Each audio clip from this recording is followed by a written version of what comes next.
Mesdames, Messieurs, bonjour, bienvenue au journal. Le président du Faso est arrivé en fin de matinée à Manga. Roch-Marc Christian Kaboré présidera la grande parade civile et militaire du 58e anniversaire de la fête de l'indépendance prévue après-demain. Notre équipe sur place reviendra sur les dernières activités qui sont déroulées dans la cité de l'Épervier. Les gilets jaunes français et leurs revendications sociales qui ne fléchissent pas commencent à contaminer l'Europe. Un mouvement semblable est né en Belgique où une manifestation devant les institutions européennes a été réprimée hier par les forces de l'ordre. Cela dit, nous sommes à 2 jours de la célébration du 58e anniversaire de la fête de l'indépendance à Manga, où est arrivé en fin de matinée le président du Faso, Roch-Marc Christian Kaboré, qui a pris un bain de foule tout au long de son trajet. Pour nous en parler, nous retrouvons notre équipe sur place à Manga, et avec à sa tête Draman Dadian. Draman, bonjour. Godefroy Bazier, bonjour mesdames et messieurs, chers téléspectateurs. Bienvenue à Manga, précisément sur l'aire du défilé. La dernière répétition vient de s'achever, comme vous le voyez ici en arrière-plan. Oui, la cité de l'Épervier a fait peau neuve à l'orée de la célébration du 58e anniversaire de l'indépendance du Burkina. Eh bien, comme vous l'avez dit, le président du Faso est actuellement sur place à Manga. Il a fait le trajet ce matin, Ouaga-Manga. Le cortège présidentiel a été accueilli à la porte d'entrée de la région du centre-sud, précisément à Koubri. Il a aussi fait escale à Kombisiri, à Touessé, au carrefour de Nobili et à Giba. 5 escales avant Manga, un bain de foule pour saluer la population, oui, des populations tout sourire qui accueillent le chef de l'État pour exprimer leur joie d'accueillir donc le chef de l'État à jour J-2 de la célébration du 58e anniversaire de la fête nationale. Voilà, ce sont des images signées Urbain Benito Somé et Tanga Robert Kafando.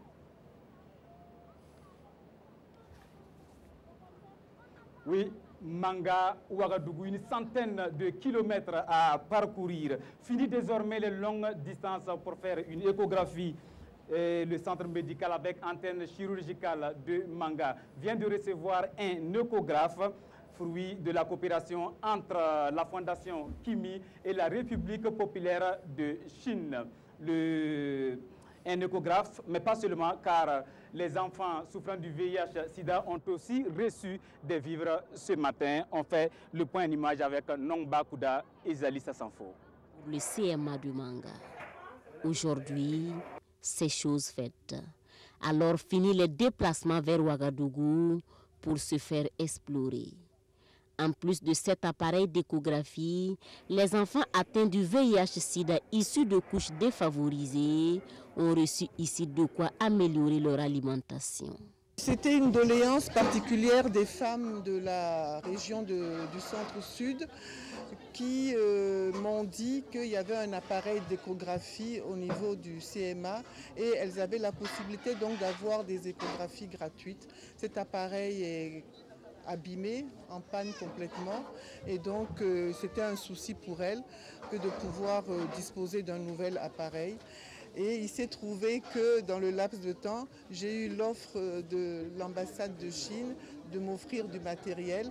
L'occasion a été toute trouvée. Et avec ce don, la Fondation Kimi et l'ambassade de Chine célèbrent la femme à l'occasion du 11 décembre. Pour les deux parties, c'est un partenariat naissant qui va grandir pour le renforcement du système sanitaire, surtout en faveur de la santé maternelle et infantile. Aujourd'hui, c'est vraiment le premier pas. Et puis dans le futur, on aura beaucoup plus de projets plus ambitieux. Je pense que la coopération dans le domaine de santé constitue toujours le domaine le plus prioritaire entre nos deux pays. Je pense qu'on va beaucoup investir. Et parlant du renforcement du système de santé, le ministre de la Santé annonce ici que bientôt, un hôpital sera créé à Manga. Mais il faudra attendre 3 ans encore pour y recevoir les premiers patients. Manga, le point de convergence ces dernières heures. Les hommes de médias sont sur place pour apporter leur touche à la 58e anniversaire de l'indépendance du Burkina, la visibilité par la couverture médiatique, mais aussi des expositions dans la foire de l'indépendance. Retrouvons sur place les stands des éditions Sudoya et de la radiodiffusion télévision du Burkina. C'est un reportage signé de Paul David Bambara et Karim Bikienga. Les exposants. Avant que nous arrivions au 58e, il y a eu des braves fils et filles de ce pays qui se sont donnés et nous n'avons pas le droit de les oublier. Aucun peuple du monde ne peut se développer si on veut gommer notre histoire. Nous ne pouvons pas accepter que des étrangers viennent aux éditions Sidoya, travaillent à la...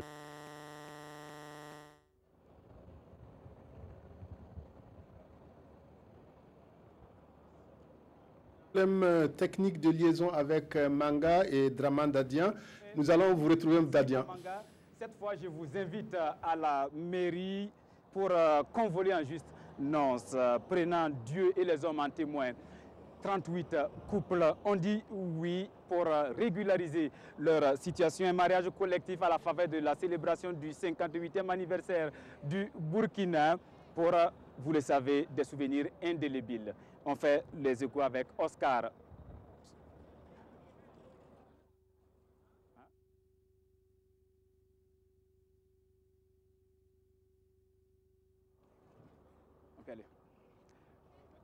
Voilà, c'est la fin de l'actualité de cette mi-journée sur place ici à Manga. Godefroy Bazier, à vous l'antenne. Voilà, Draman Dadian, courage à vous parce que quelques problèmes techniques qui ont émaillé ce duplex depuis Manga. Nous espérons qu'au cours de nos prochaines éditions, tout entrera dans l'ordre. Avant Manga 2018, il y eut Gawa en 2017 et Kaya en 2016. Les festivités du 11 décembre à Kaya ont permis au chef-lieu des provinces de la région du Centre-Nord de bénéficier d'infrastructures. Boulsa, dans le Namentenga, vient d'inaugurer sa salle polyvalente d'une capacité de 500 places. L'infrastructure et ses ouvrages connexes ont coûté 140 millions de francs CFA financés par les engagements nationaux. Reportage à Boulsa, Amado Ilboudo, Olopoda. Une salle polyvalente de 500 places assises pour la province du Namentenga. La promesse du chef de l'État devient réalité et ce sont 140 millions de francs CFA qui sont mobilisés par les engagements nationaux pour faire sortir de terre cette infrastructure multifonctionnelle pour accueillir les manifestations d'une grande diversité. Je me réjouis de dire que les travaux ont été achevés vraiment dans le délai contractuel.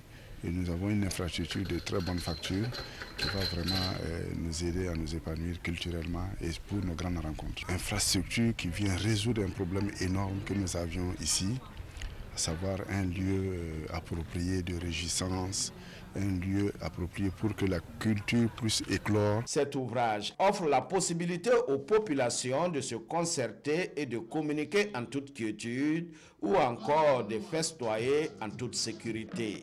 Une nécessité pour booster le développement dans cette partie du Burkina. Je pense que ça correspond à des besoins pressants au niveau de Boulsa ici.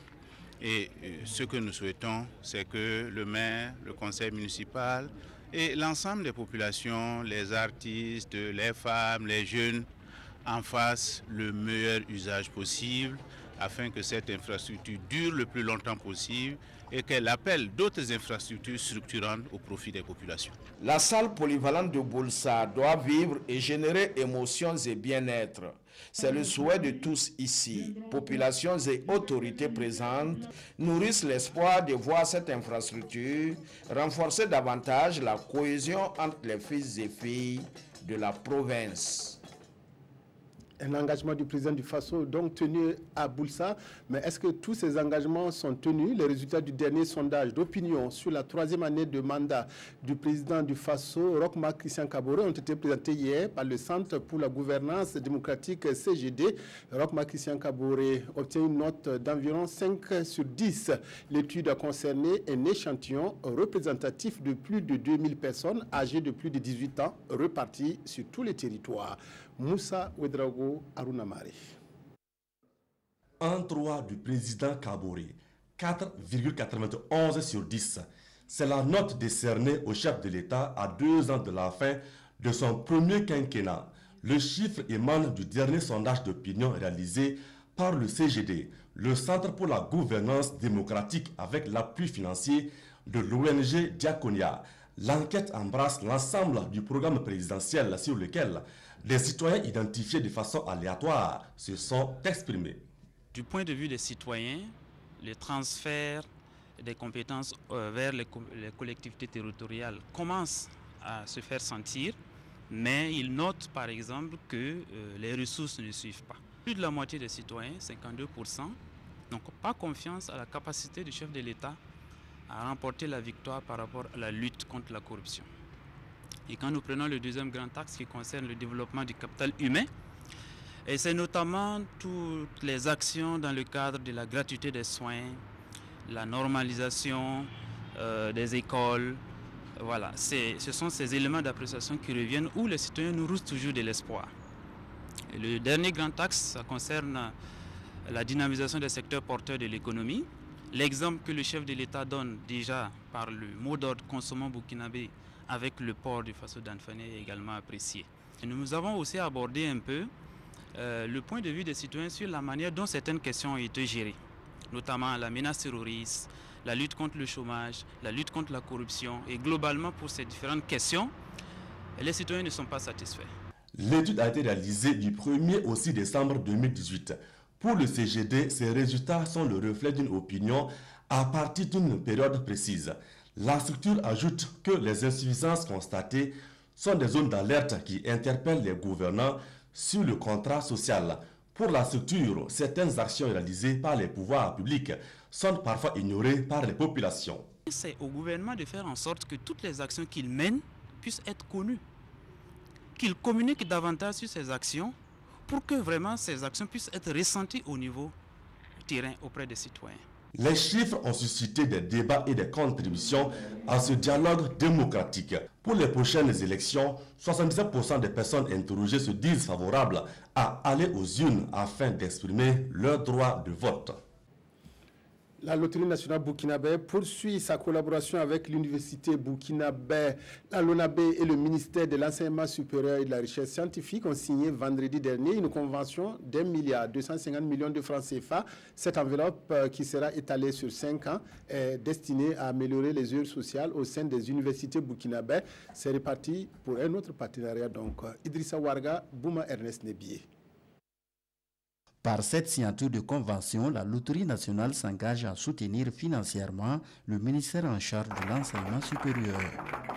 À compter de cette année, elle décide de mettre annuellement à la disposition du dit ministère la somme de 250 millions de francs CFA jusqu'en 2022. C'est tout à fait normal que la LONABé est une structure de l'État qui soutient donc l'État dans toutes ses initiatives en matière de développement socio-économique.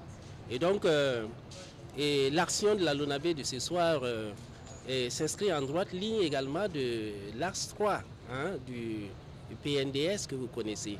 Selon le ministre en charge de l'enseignement supérieur, ce geste, qui est un véritable soulagement, sera injecté dans le FONER pour améliorer les conditions de vie et d'études des étudiants. Il y avait déjà une première phase qui courait de 2013 à maintenant.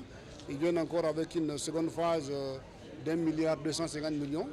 Donc la LONABé aujourd'hui est venue en appui pour les prêts FONER et on peut être très satisfait de ce geste-là. On a près de 43 000 étudiants. Mais l'aide FONER pour cette année, on prévoit de le faire pour 60 000 étudiants. 60 000 étudiants, par 175 000. Vous allez faire l'opération.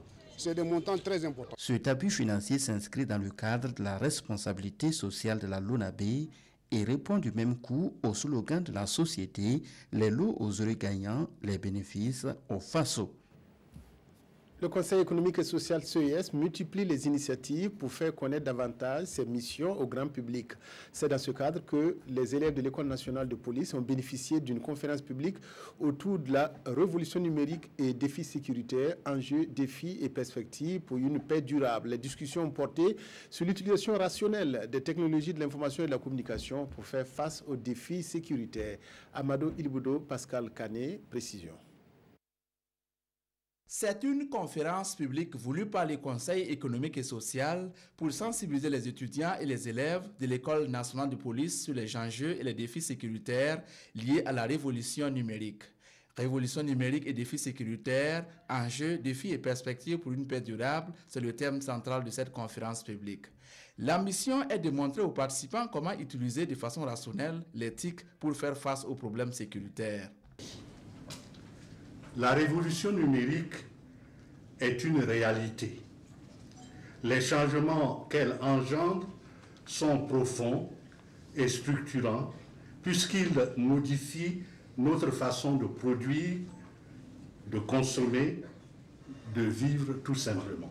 Selon la communication du ministre de la Sécurité, les défis sécuritaires à relever à l'aide du numérique sont entre autres l'utilisation des armes de destruction massive et le grand banditisme. Aujourd'hui, la réponse de la sécurité sur cet enjeu du développement du numérique, c'est comment faire en sorte que nous puissions exploiter au maximum les opportunités que le numérique nous offre pour affiner nos méthodes de travail et en même temps comment réduire sensiblement les risques et les menaces qui sont générés aussi par l'usage de moyens numériques. En termes de perspective, selon les panélistes, il faut travailler sur la législation et créer un laboratoire numérique pour contrôler les flux d'échange des données.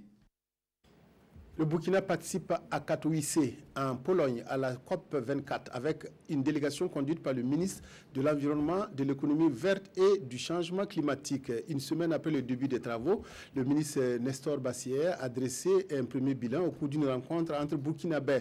Le chef de la délégation a aussi annoncé sa participation dans les jours à venir aux négociations de haut niveau sur les modalités d'application de l'accord de Paris. Karim Ilboudo, Ibrahim Sanou, nos envoyés spéciaux à Katowice.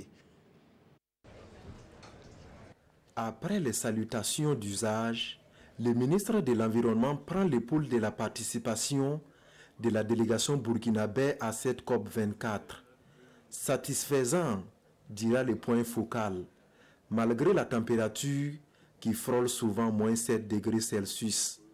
Les négociations se passent très bien et comme vous le savez, l'objectif principal même de cette conférence des parties, c'est l'adoption des règles, des modalités et procédures de mise en œuvre de l'accord de Paris. En tant que pays parti à la Convention cadre des Nations Unies, nous sommes venus, nous avons apporté notre contribution dans les négociations techniques et qui a abouti bien sûr à la prise de certaines décisions. Toute chose qui réjouit les ministres qui, très bientôt, prendra part aux négociations de haut niveau des ministres sur le décaissement des fonds d'adaptation au changement climatique. Nous ne sommes pas responsables au même titre que les pays développés. Par conséquent, nous demandons une justice climat. Une justice climat dans la mise en œuvre et dans l'accompagnement de ces pays, bien sûr, sur le plan financier. Je crois qu'aujourd'hui, 100 milliards avaient été annoncés à Paris d'ici 2020, mais au bilan, nous sommes à moins de 10 milliards. Nous attendons également de ces pays un transfert de technologies. Au cours de cette première semaine, les délégués du Burkina ont démontré à travers des communications le savoir-faire de notre pays en matière de changement climatique. Ils ont aussi bénéficié d'expériences d'autres pays. Avant d'aller à Katowice, le ministre de l'Environnement avait ouvert officiellement les portes d'un centre de formation Barfoot Collège. Ce centre, qui a une vocation sous-régionale, va former des grands-mères solaires, un concept partagé par les Indiens au cœur de ce projet. Jean-Eudes Bayala, Estelle Judith Assogba. Le centre régional de formation Barfoot Collège, qui signifie pieds nus, est désormais disponible au Burkina Faso. Il est le deuxième centre en Afrique après celui du Zanzibar en Tanzanie.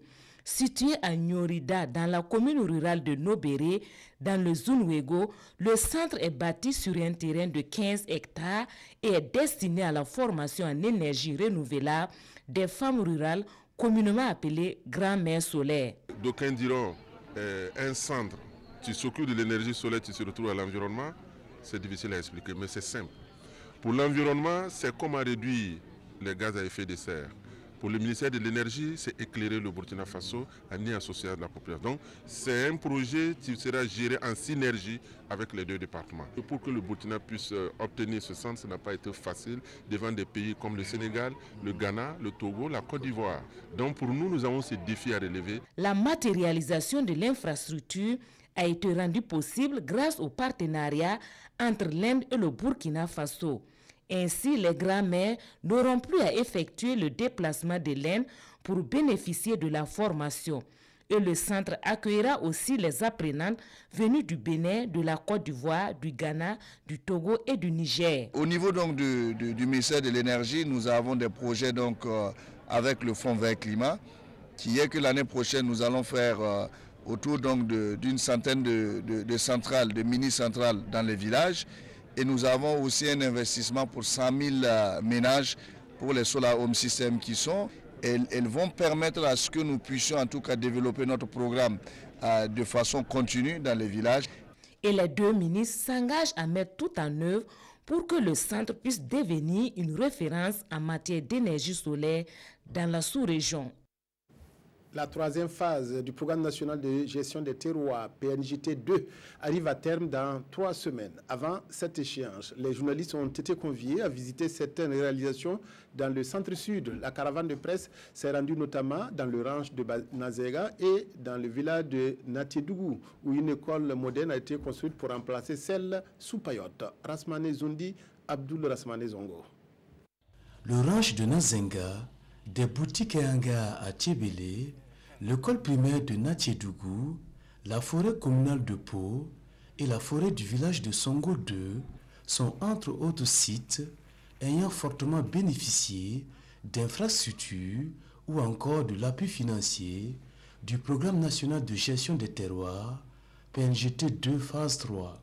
Et ainsi, grâce au PNJT 2, le ranch de Nazenga voit d'abord rehausser le standing de son restaurant, car désormais agrandi et mieux équipé, ensuite bénéficie de nouveaux appartements. Et ces réalisations ont porté sur le campement de tourisme de vision, sur la logistique et sur le renforcement de capacités. Autre site, autre acquisition, à Natiédougou, l'école sous Payotte reste un vieux souvenir. Dorénavant, les enfants du village et environnants font l'apprentissage dans une école moderne de 3 classes, équipée d'un fourrage et au grand bonheur des populations. Bon, si l'école là ça a été commencé, on était sous Payotte, mais pour le moment, voilà, c'est bien maintenant conduit. Vraiment, on est toujours content. Le PNJT 2 a également facilité la réhabilitation de la forêt communale de Pau, d'une superficie de 43 hectares. Le bosquet du village de Songo 2 n'est pas en reste. Autrefois un site sacré, il a été transformé en zone bien boisée et protégée. Cette sortie terrain s'achève avec le satisfecit du PNJT 2 et du bailleur de fonds. Nous pouvons dire que les travaux sont bien avancés. C'est du visible, c'est du concret sur le terrain. Et la maîtrise d'ouvrage a été pilotée par les acteurs eux-mêmes. Le PNJT n'a été qu'un bras technique et financier et les résultats sont là. L'expérience du PNJT 2 montre que quand vous responsabilisez les communautés, quand vous leur faites confiance, quand vous renforcez leurs capacités, alors vous êtes sûr que vous allez pouvoir exécuter des activités qui répondent effectivement à leurs besoins. En rappel, la mission du PNJT 2 dans la région du centre-sud a été favorisée par une caravane de presse organisée par IJACOD, initiative des journalistes africains pour la coopération et le développement, un réseau de journalistes qui tient actuellement du 6 au 10 décembre sa première édition du CICOD, Salon international de la coopération pour le développement. Une plateforme virtuelle Yonf Connect sera bientôt lancée pour permettre à la jeunesse burkinabé d'échanger et de partager en temps réel ses expériences en matière de leadership et d'entrepreneuriat. Ce projet, calqué sur un modèle rwandais, vise à promouvoir les initiatives des jeunes au Burkina. Il a été présenté aux journalistes et communicateurs au cours d'un dîner gala jeudi dernier à Ouagadougou. Roger Bebamba, Pascal Kane. Youth Connect est un projet de promotion des initiatives des jeunes à travers la toile. Une initiative portée par le ministère en charge de la jeunesse. Elle devrait permettre aux jeunes porteurs de projets d'échanger et de partager leur expérience. Ce dîner de presse donne l'occasion au ministre d'échanger avec les journalistes et les communicateurs sur les avantages de cette nouvelle stratégie de développement. Nous avons essayé de commencer avec 3 composantes, donc une des composantes qui doit permettre de mettre une plateforme qui permet de faire des échanges interactifs entre jeunes. La deuxième composante traite donc d'un processus qui doit nous permettre de mettre en compétition les plans d'affaires, les initiatives, les idées des jeunes à travers tout le pays. La troisième, c'est le Burkina Youth Day, qui est une journée donc, qui sera consacrée donc, à des activités donc, visant à mobiliser les jeunes de différentes communautés qui vont partager un moment ensemble. Selon les partenaires ici présents, cette initiative a déjà fait ses preuves au Rwanda et il l'apprécie à sa juste valeur. Mais ce qui a été important à retenir, c'est qu'il y a une bonne partie de jeunes Rwandais qui ont su créer des emplois, qui ont su attirer un financement qui venait de l'extérieur, en dehors de Rwanda, mais qui ont plus su partager leur expérience avec les autres jeunes de l'Afrique. Youth Connect est une initiative rwandaise adoptée par les chefs d'État de l'Union africaine et le PNUD. Son ambition, promouvoir les initiatives des jeunes entrepreneurs africains à travers le net. Les Gilets jaunes français étaient dans la rue hier pour la 4e fois depuis la naissance de ce mouvement. Une mobilisation avec moins de violence que la semaine dernière. La bataille de ces Gilets jaunes commence à faire tache d'huile puisqu'en Belgique, un millier de personnes portant des gilets semblables ont manifesté devant les institutions européennes. Bilan, près de 400 arrestations. Les Gilets jaunes belges étaient eux aussi dans la rue ce samedi. Alors qu'un millier de manifestants s'étaient rassemblés aux abords des institutions européennes à Bruxelles, environ 400 d'entre eux ont été arrêtés. Je suis venu ici aujourd'hui pacifiquement. Tout le monde ici est venu pacifiquement. Maintenant, on se fait arrêter pour rien. Ça, c'est un vrai scandale. Et ça ne se passe pas en Syrie, ça se passe pas en Corée du Nord ou à Cuba. Ça se passe ici à Bruxelles, la capitale de la communauté européenne. C'est une honte, c'est une honte. C'est une honte. Imitant leurs voisins français, le mouvement des Gilets jaunes s'est particulièrement exporté dans la région francophone de la Wallonie. Les manifestants partagent les mêmes revendications. La politique du gouvernement va de plus en plus chercher dans les poches des petits. Les gens avec beaucoup d'argent deviennent encore plus riches qu'avant et que maintenant, nous autres ici, en tant que Belges, nous avons dur à suivre à la fin du mois parce qu'on vient tout le temps avec des nouvelles taxes, Lors des heurts entre les manifestants et les forces de l'ordre, les autorités ont indiqué qu'un policier belge avait été blessé au visage, mais que ses jours n'étaient pas en danger. C'est la fin de cette édition. Merci de votre aimable attention à la RTB. Merci aux équipes techniques et rédactionnelles, au chef d'édition Maxime Zongo pour l'appui tout au long de cette semaine. À bientôt.